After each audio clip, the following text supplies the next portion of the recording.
তুমি 2 ঘন্টা পরে 2 দিন পর সব ভুলে যাও, তাহলে এই কৌশল তোমার জন্য। আসসালামু আলাইকুম। আপনি কি লক্ষ্য করেছেন, আজকে অনেক কষ্ট করে পড়লেন, কিন্তু মাত্র 2 ঘন্টা পরে অর্ধেক ভুলে গেছেন, আর 2 দিন পরে মনে হচ্ছে যেন কোনো দিনই পড়েননি। যদি এমনটা আপনার সাথেও হয়ে থাকে, তাহলে চিন্তার কিছু নাই, কারণ এটা শুধু আপনার সমস্যা নয়। আমাদের মস্তিষ্কের স্বাভাবিক বৈশিষ্ট্যই হলো বারবার ব্যবহার না করলে তথ্য ধীরে ধীরে ভুলে যায়। কিন্তু সুখবর হলো, একটি সহজ কৌশল ব্যবহার করে এই ভুলে যাওয়ার প্রবণতা অনেকটাই কমানো যায়।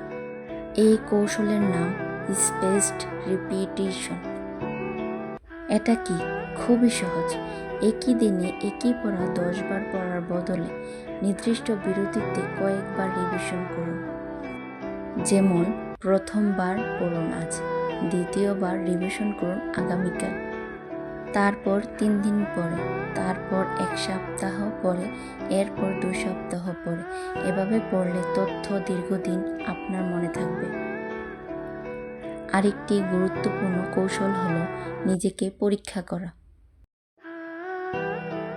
বই বন্ধ করে নিজেকে প্রশ্ন করুন, আমি কি পড়েছিলাম, মূল বিষয়গুলো কী ছিল। যখন উত্তর মনে করার চেষ্টা করবেন, তখন আপনার মস্তিষ্ক আরও শক্তভাবে সেই তথ্য সংরক্ষণ করবে।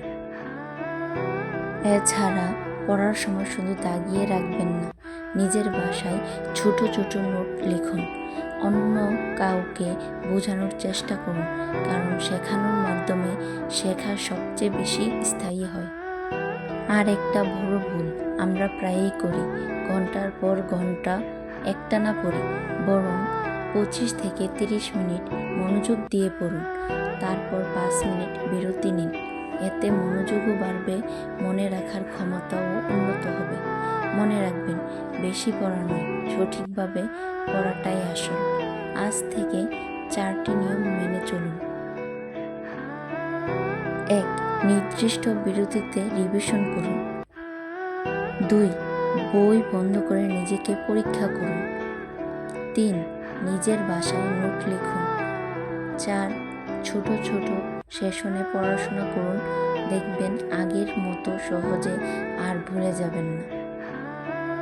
ভিডিওটি যদি আপনার কাজে লাগে, তাহলে একটি লাইক দিন, বন্ধুদের সাথে শেয়ার করুন এবং এমন আরও পড়াশোনার টিপস পেতে চ্যানেলটি সাবস্ক্রাইব করুন। পাশে থাকা বেল আইকনে ক্লিক করে রাখুন, যাতে পরবর্তী ভিডিও আপলোড দেওয়ার সাথে সাথে আপনার কাছে নোটিফিকেশন চলে যায়।